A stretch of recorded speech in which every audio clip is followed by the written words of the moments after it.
It's obvious, isn't it? If it was between you and Mommy, no, Mom, my priority right now is Mom. I don't want this kind of husband anymore. I am his wife, who is battling cancer. How dare he ask me to take care of his mother? Then my doctor, who had overheard the call, said to my husband, I'm sorry, sir, but your wife just... What? After the words from the doctor, what awaited my husband was a tragic end that could only be described as self-inflicted. My name is Vanessa, a 36-year-old office worker. My family consists of 4 people: my husband, Alan, my first daughter, Eleanor, and my second daughter, Kathy. My daughters are 5 and 1 years old, respectively.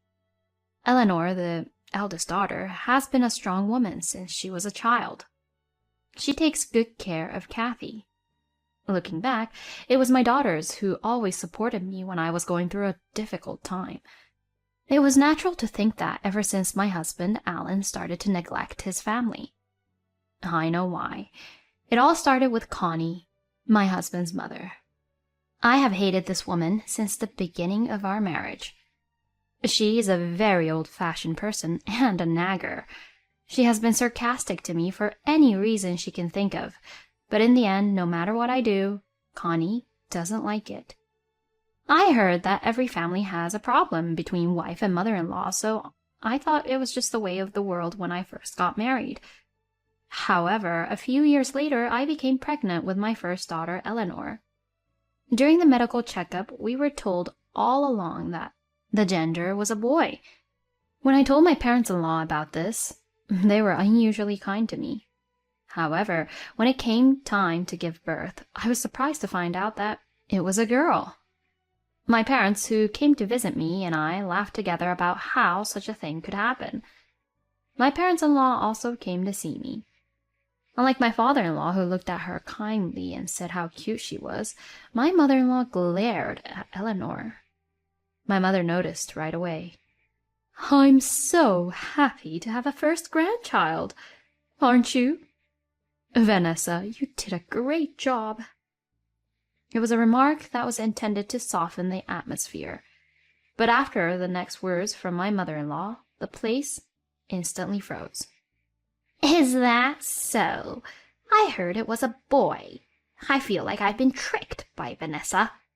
I raised both boys and girls in my family, but girls grow to talk back, so it's more difficult to raise a daughter. I would have loved to raise a boy again. Well, that was disappointing. Vanessa, next time, make sure to have a boy. What? What's with her? I mean, if it was a boy, were you going to raise him yourself? I glanced to the side and saw my mother even angrier than I was, with a monster-like expression. Hey, what did you just say? Are you disappointed? Do you want a boy next time? You're a woman too, right? Are you crazy? Apologize to my precious daughter and granddaughter right now. My mother is usually a mild-mannered woman, but my mother-in-law's words were so insane that she became furious. My mother-in-law flinched a little at my mother's change, but shouted back, What is this all of a sudden? It's so rude to call me crazy. It's offensive. My father-in-law, who was standing next to her, cuts in. It's true that you're crazy. You're a fool. My mother-in-law was quickly sent out of the hospital room. After that, my mother-in-law sent me an apology, probably forced. But such an apology could not possibly have touched my heart. I completely closed my heart to my mother-in-law. As expected, my mother-in-law was not at all interested in her grandchild, Eleanor. Nevertheless, she was very much loved by my father-in-law and my husband's sister, Melanie. And my husband, on the other hand, he did what he was told without complaint. However, he did not actively participate in the childcare. Better than doing nothing. I had heard that the husbands of my mom's friends were similar to my husband, so I just told myself it was the way it is. I gave my all to raise my child day after day, but then something happened to my husband. 2 months after our second daughter, Kathy, was born, my father-in-law had a heart attack and suddenly passed. My husband and I couldn't wrap our heads around the suddenness of the situation. My mother-in-law was very depressed. I couldn't go to places with my newborn Kathy, who couldn't even sit up yet. My prognosis after childbirth was not good either. "Vanessa, are you all right? You need to lie down for a while. We'll take care of the kids." Melanie and my in-laws were very kind to me. While I lied down, I saw my husband comforting his mother ever since his father passed away. I could understand my husband's concern for my mother-in-law, but I also thought that he should be the one taking care of the children as a father. Then they seemed to notice my gaze. My mother-in-law came up to me and said, "Hey, why are you sleeping? You're a wife. You're supposed to take the initiative in times like this." My mother-in-law's shrill voice echoed in my head. I looked at my husband, who was standing behind my mother-in-law. He quickly looked away. I was very sad. It seemed that my mother-in-law was the odd one out among the in-laws. "Hey, Mom, Vanessa just had a baby 2 months ago. How can you talk to her that badly? And you too, Alan. You should care a little about Vanessa and your daughters. Also, don't do such embarrassing things in front of your father." My sister-in-law said something like that to them. The in-laws also sympathized with my sister-in-law's words. They looked at the two of them coldly. My mother-in-law and my husband were quite embarrassed. When their faces turned bright red, they glared at me lightly and returned to where they had been. After that, my husband went to his parents' house every day for some reason and came home late every day. I had to do all the housework and childcare by myself, and the number of quarrels between us increased day by day. "You should take care of the kids once in a while. It's too hard for me to do everything by myself every day," I would tell him, and he would reply, What are you talking about? That's your job right now. And saying that raising kids is hard? You're a mother, right? You're crazy. I was so shocked by my husband's words that I didn't even feel like talking back. After a while, I received a notice to get a cervical cancer checkup. I had been getting checked regularly, so I thought I would be fine, but I took the test just to be sure. However, I was told that I had cervical cancer. I was speechless. There had been no abnormalities just a short time before, so it seemed that I had developed cancer within a short period of time. Of course, the first thing that came to my mind was my beloved daughters. I have 2 daughters. I still have to live. I couldn't stop the tears from flowing. Don't worry. You're still in the early stages. Let's work together. The doctor, who looked cold but had a kind voice, reminded me of my father. I was going to be hospitalized for a while, so I asked my parents to take care of my daughters. "Please take good care of my daughters," I told them on the day of hospitalization. "Of course!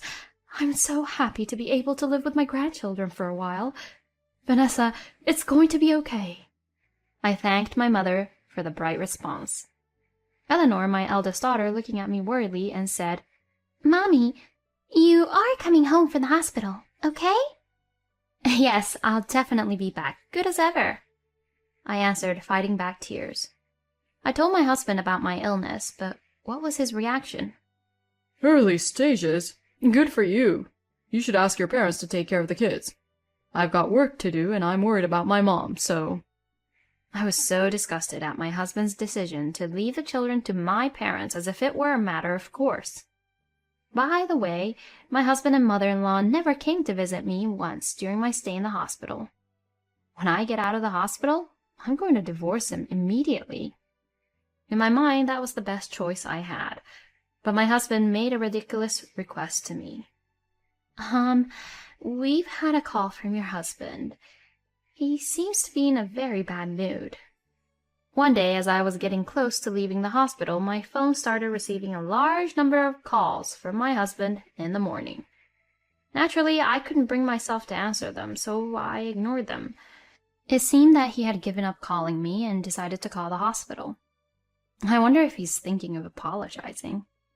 With this thought in mind, I picked up the phone. Why didn't you answer your phone? It's important. Come home right now." What? After that, I was speechless at the heartless words that came out of my husband's mouth. "Mom fell down the stairs and sprained her leg.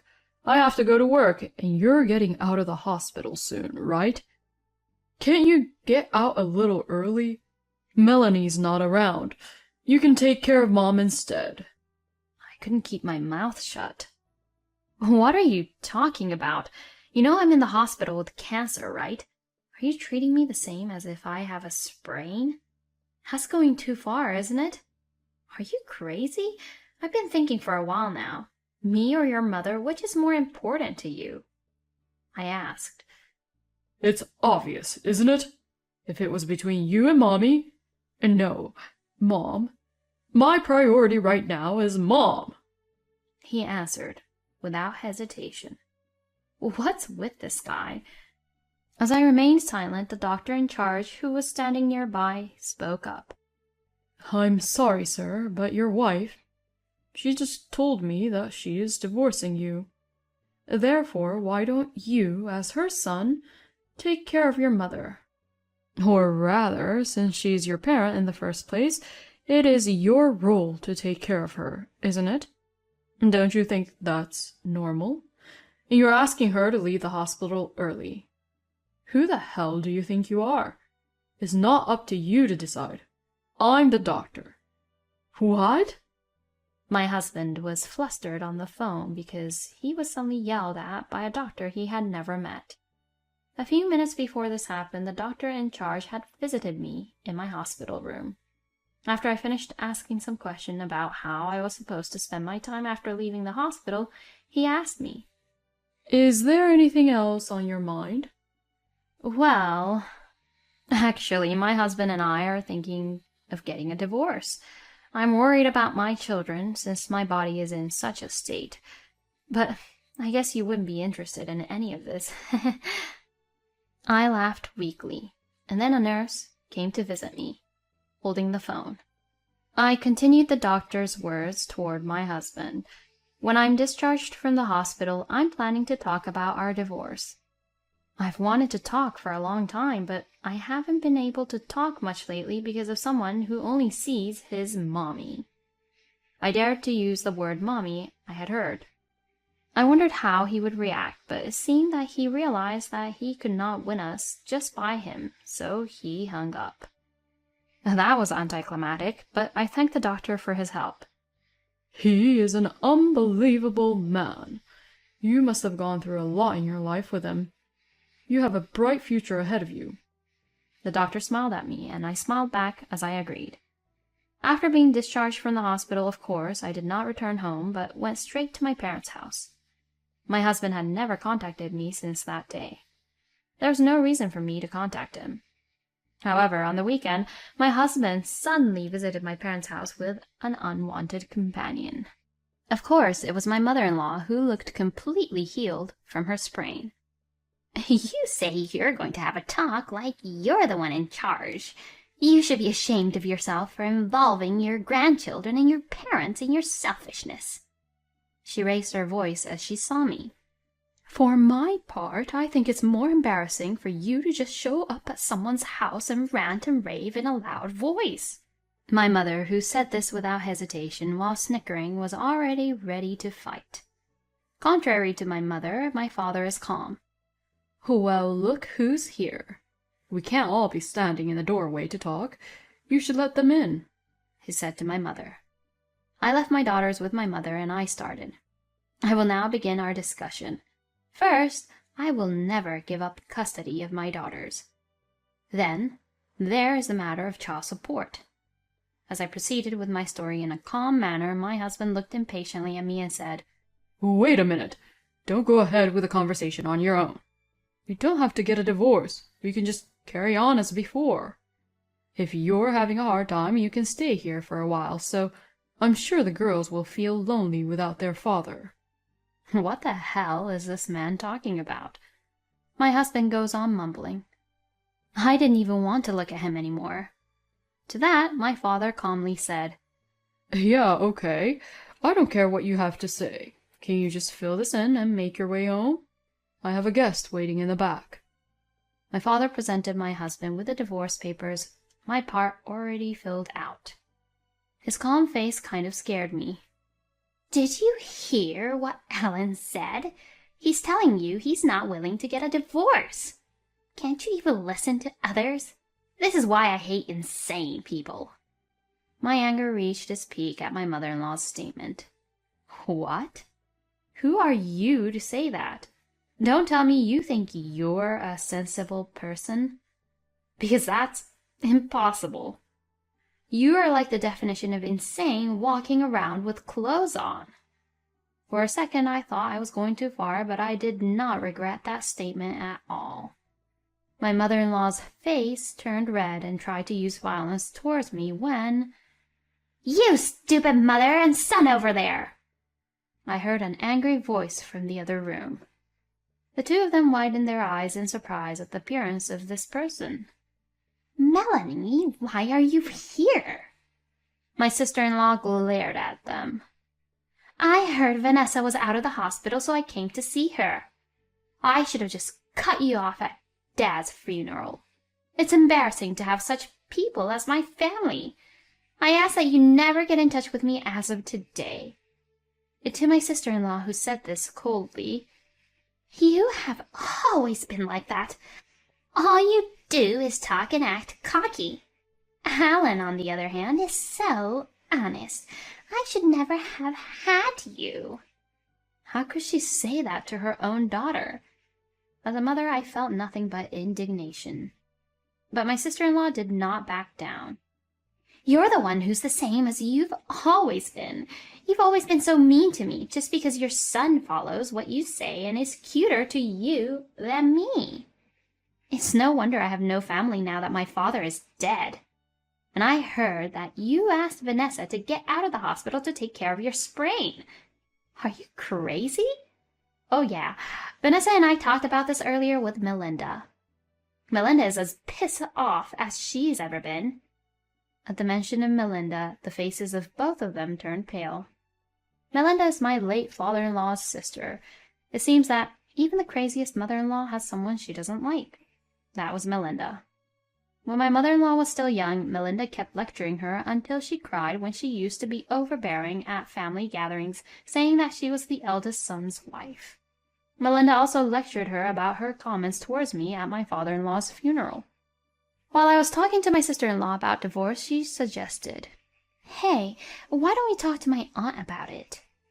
And sure enough, Melinda was furious.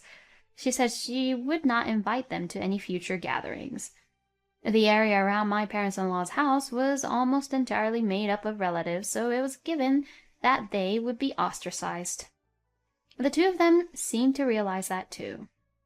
"If that happens, we're finished." To my mother-in-law, shaking in her small, trembling voice, my sister-in-law replied sharp words cut through. "Don't worry, you've been a failure as a human being a long time ago." I struggled to hold back my laughter. My husband looked at me with a sudden look.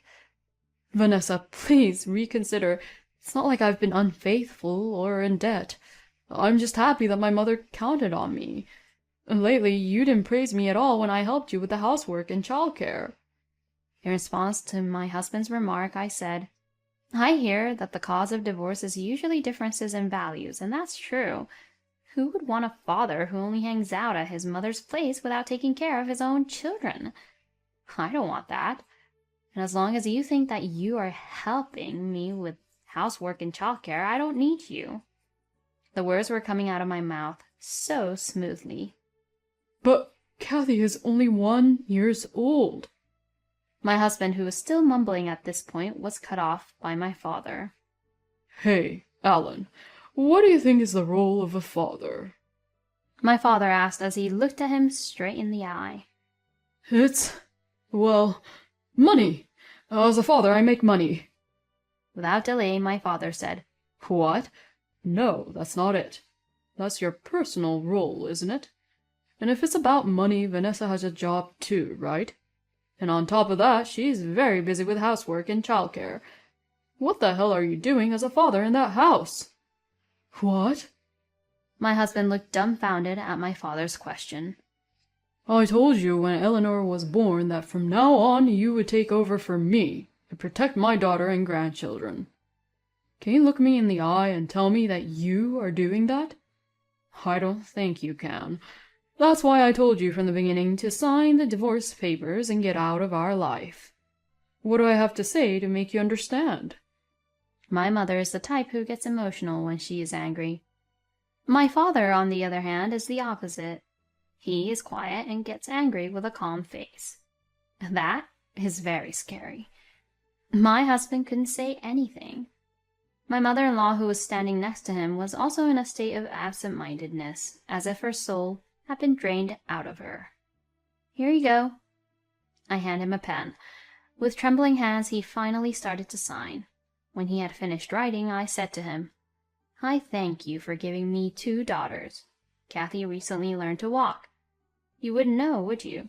As a father, can you tell me what they like to play with or what foods they like to eat? I am responsible for my daughters now. Please pay your child support. There is nothing else you can do for them as a father. My cold words made him finally grasp the situation. Tears began to well up in my husband's eyes. In the end, he fell face down on the desk and cried aloud. What was to become of the 2 of them? It seemed that Melinda gave them a lengthy lecture, but I have put up with it for many years. Melinda is a complete stranger to me now that my husband is gone. Helen was just a good, loving child. It's just an early stage to cancer. Just because his stupid wife made a big deal out of it. I'm the victim here. I'm going to sell this house and get the hell out of here. But my ex-mother-in-law forgot something important. The house was originally owned by my late grandfather-in-law. It was jointly inherited by my father-in-law and Melinda. In other words, the house could not be sold without Melinda's permission. Oh my, you're still here? And when are you leaving?